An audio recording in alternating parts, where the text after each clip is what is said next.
This is the websites.ca podcast, where we help Canadian small businesses build and maintain an effective website and online presence.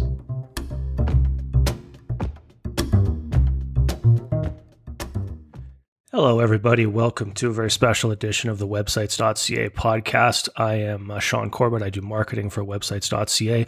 And today I'm going to do an episode just by myself. Ryan Demeray is not with us today, but he will be back next month. But I thought what I'd do is kind of peel back the curtain for you and tackle the topic, is it worth paying for content creation? We're going to go behind the scenes with a copywriter and marketing consultant to see kind of how it works from our end of the desk and how you could benefit from it or at least avoid wasting money on it. So I myself am a copywriter and a marketing consultant. I work with lots of different clients in Canada and the US. A lot of what I do is content creation. I write articles, that go on their websites, go on social media posts. I write sales emails for them on an ongoing basis. So I have a lot of experience with this. But basically, I'm not really here to tell you that to kind of convince you that you should do content creation, or even that you should hire anybody or anything like that, or content creation is a great thing. Actually, what I want to do is tell you that you should take a step back and pause and really consider if you even need it. Because what I've noticed is that a lot of small businesses, when they go to build a website or when they go to have their website redone or renew their service with a website provider, that provider tries to sweeten the pot with a lot of add-ons. And a lot of those add-ons are basically bundled around the fear of missing out. And a lot of times they prey on a lot of people's ignorance in this realm. And I don't mean that as a burn, right? It's a value neutral phrase when I say you're ignorant about content creation online. And what I mean by content creation, by the way, is like, writing, creating videos, doing graphics, things like that. When I say you're ignorant about that, I just mean that obviously you focus on what you do best. And you may be aware that's a thing that some people do, that they do blogging or they do writing for their website and whatnot. But you don't really know the ins and outs about it, which is why you're kind of looking to maybe get someone to do it for you in the first place. And a lot of times these companies, they bundle it together as an add-on and they say, oh, we'll charge you a couple $100, we'll write some content for you. And a lot of feedback we get from people is, wow, this doesn't work at all. And they start to think, well, this content thing must be kind of a joke. And in the method that it's pitched to people, it is kind of a joke. I don't personally think it's a joke. Obviously, my clients don't think it's a joke because they pay me, for many years over and over to create content for them. But it's an apples to oranges comparison, really. The kind of content that I would be creating for somebody is totally different from what almost all of the website hosts and website provider companies and stuff would bundle together and sell to you. So let's jump in really to, the main question you might be asking yourself is like, you're paying maybe for content creation right now, or you're thinking of maybe doing it, you've had it pitched to you. Do you really need it? Well, I would say, if it answers, burning client questions in a way that entertains them, in a way that alleviates their pain or solves a major problem they have, and it does so in a detailed manner, then yes, it's worth doing content creation. It's worth writing blog posts and so on. But if it's being sold to you as like, oh, you got to do this to show up high on Google and it's going to get you so much traffic and blah, blah, blah. And this is what everyone's doing. So you have to do it to keep up with people. And, oh, you're not doing blogging. Well, you got to do blogging because that's kind of the thing. And they make it sound like easy. And they also make it sound like magic. It's neither of those things. A lot of cases is actually not worth it. And what I just said, it answers those burning client questions. It does in detail and so on. That's not easy to do. And I can admit this as a professional writer, it is not easy for me. There's a lot of digging, a lot of research, a lot of testing, and so on. So, you don't have 100% success rate, even when you make your living at this. Now, again, when I'm not peeling back the curtain for you, when we're doing a kind of pitch, of course, we're not going to tell people like, this could probably fail. The really honest ones of us will say, I don't really know until I try. We might have to do a couple articles. We might have to go back and forth. We're certainly going to have to take a lot of time together. So you see, it's not really the rosiest thing. It's not the easiest pitch. So yes, if you do really great content, even just one blog article, I'm not even talking about you do content over and over and over again every month, hundreds of pieces of content. I'm saying you could do one great blog article And yeah, it could show up high on Google results. It could bring you traffic to your website for a really long time. It could be an asset that you use over and over and over again and deploy in other mediums. So those things are all possibilities. But I'm going to tell you, they are not the norm. Those are the exception, okay? If it were that easy, everyone would be doing it, right? We'd all be billionaires, or else it wouldn't be effective at all because we'd all be the same level of doing it. So what I want to do now that we kind of got that macro view out of the way is dive into the negatives of content creation. The first negative I want to bring to your attention is the real cost of creating quality content. This doesn't mean the cost you might be, getting pitched to right now. I'm saying the real cost for real quality. Big difference. So somebody just kind of pounding out an article versus an article that's actually helpful and effective and so on, right? Just to give you an idea, as of the recording of this podcast episode, I'm charging anywhere between $75 to $100 an hour. If I'm doing hourly work, that's often, you don't know what the outcome is going to be. There might be a lot of back and forth. I might do project fees as well. And usually, we're not going to take on projects unless you're talking a couple $1,000s. And, I'm not trying to toot my own horn. Like, I'm a middle of the road guy. I'm not a superstar copywriter. That's probably why you've never heard of my name or anything like that, right? I'm just a guy who makes a good living at it. My clients seem to like what I do. I only work via referrals. I have a full dance card, that kind of thing. I've had articles listed at the top of Google for clients. I've written many, many, many, many sales generating emails, but I'm by no means the top guy, right? So that rate I just quoted you is like a very reasonable, very, very reasonable low level rate.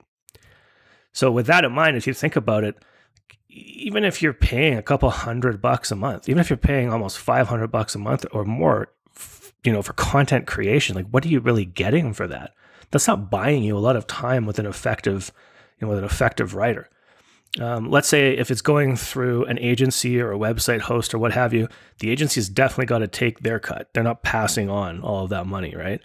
And then they're going to kind of farm it on down the line. So again, you're not probably getting the top guy who's doing that.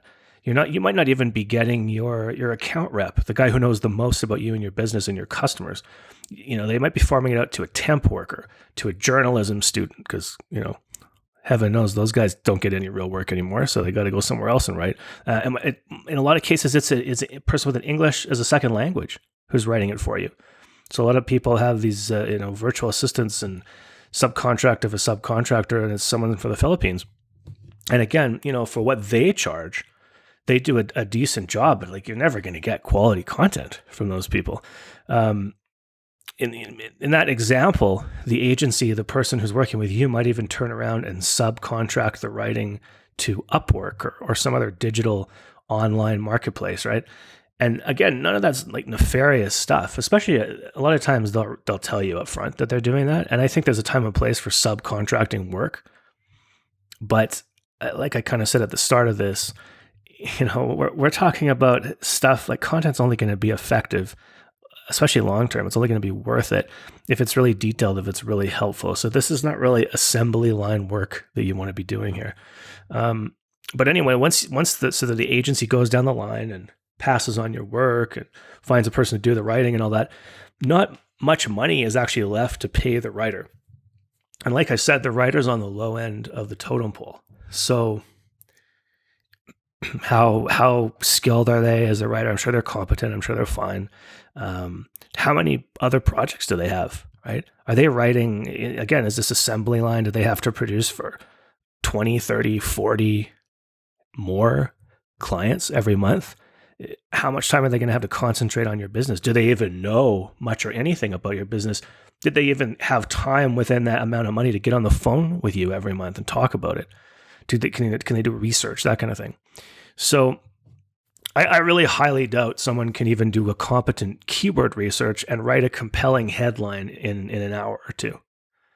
Now, that may seem incredulous to you. Maybe I'm a slow writer. Maybe I'm a slow keyword research person. I have seen and talked to and heard of, real top pros can bang out some keyword research in a headline really fast, and they kind of pride themselves on that, and that's amazing. but it's usually in a niche that they're already familiar with. They are usually at the top of their game. You're definitely not going to be able to hire them for the rates we've been talking about.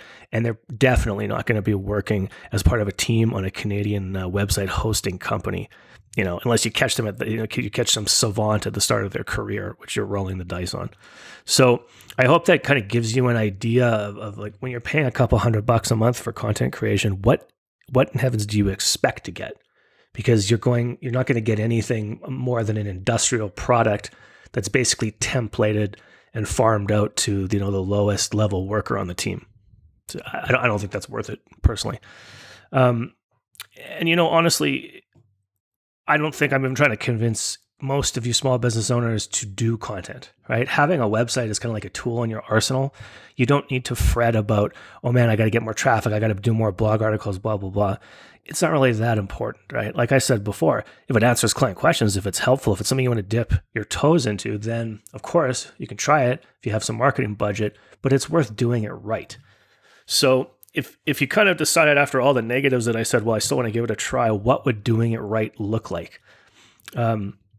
In most cases, you're going to hire a serious copywriter who can be devoted to your project.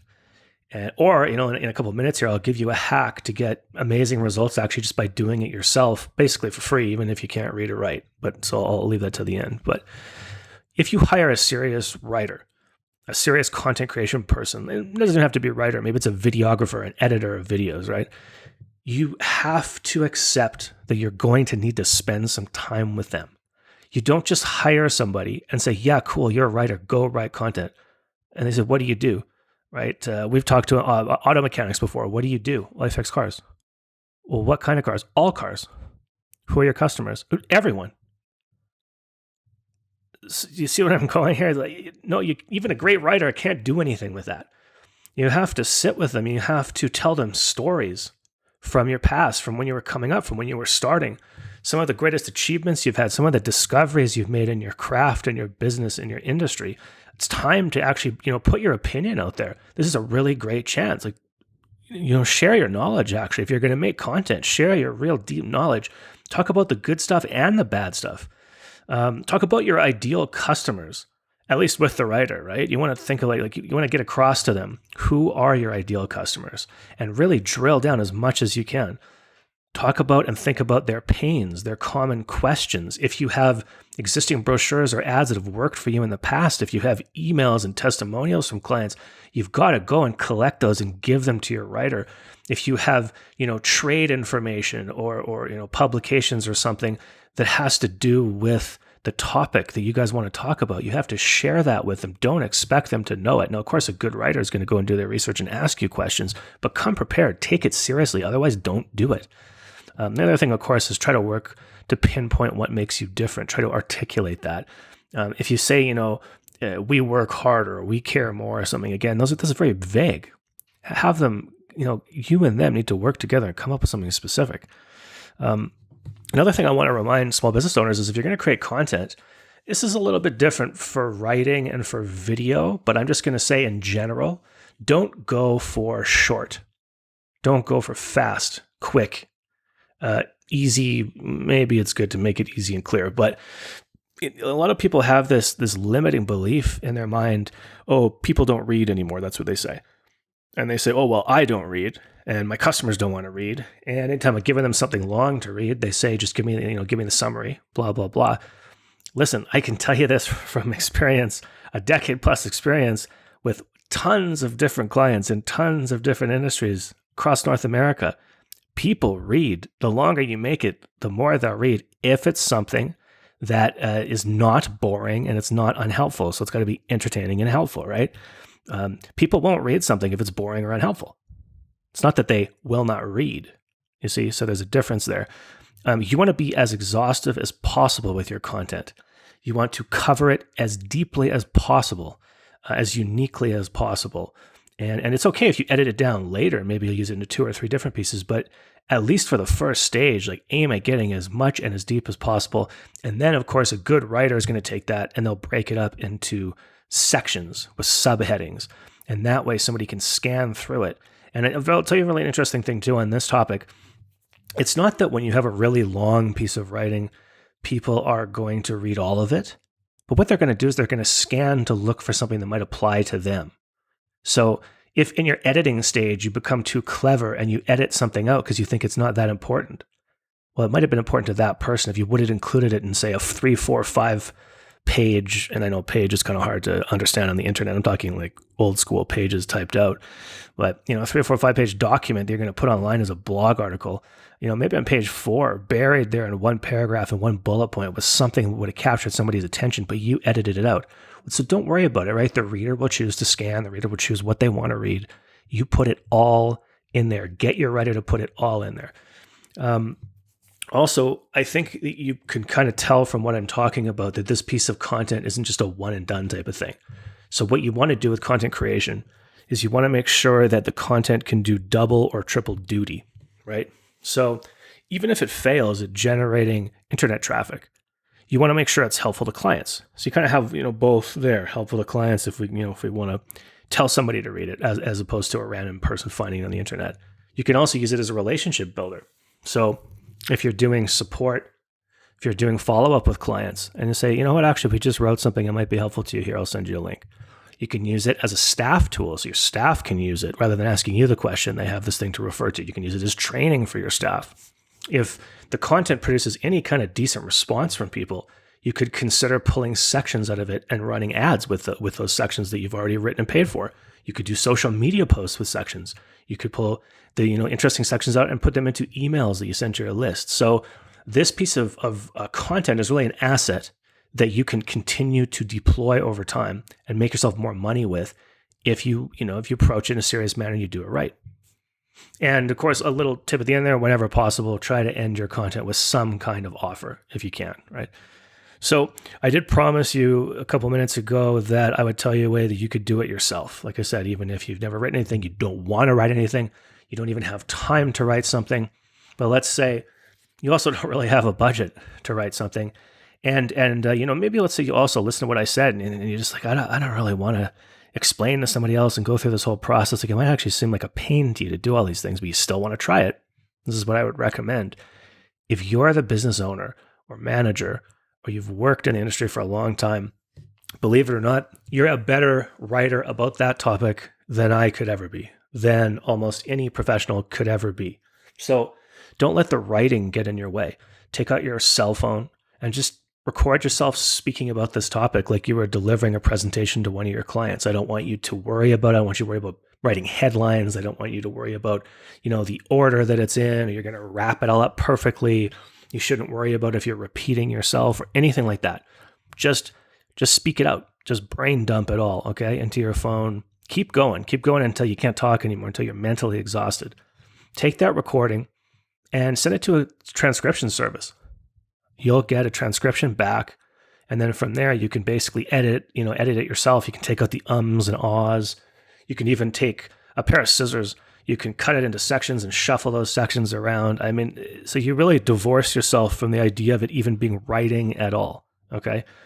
And from there, that could almost basically produce a finished article. You can kind of take it home from there if you want, or at that point, you can bring in a writer to put the kind of finishing touches and polish it all up for you. But that's going to be a lot more efficient use of your time. And like I was saying before, you would have had to sit with the guy, you would have had to explain anyway. So doing that could be a very effective way, at least to get your first couple pieces of content out there. So if I could summarize this whole thing, it kind of gone on for a long time. I hopefully you've got some ideas from what I'm telling you about approaching content creation. The big takeaway I want to say is don't have FOMO, don't have fear of missing out. If you're not doing content, if you're unsure of content, or if something that I've told you today sort of convinces you like, yeah, it's not going to work for me. I don't really like it. Don't worry about it. That's totally okay. You do not need to be doing blog articles or other types of content to survive or even thrive. Okay. It's not really necessary for most small businesses, but if you're going to jump into it, then make sure you do it right. Hire a serious person, have a real budget devoted to it, temper your expectations, and then actually concentrate and put some effort into it and work with the person that you hire to make it the best possible content that you can reuse over and over and over again. If you're not satisfied with your current website or the service you get from your provider, you can switch to websites.ca for free and get a great support team behind you. just visit business.websites.ca.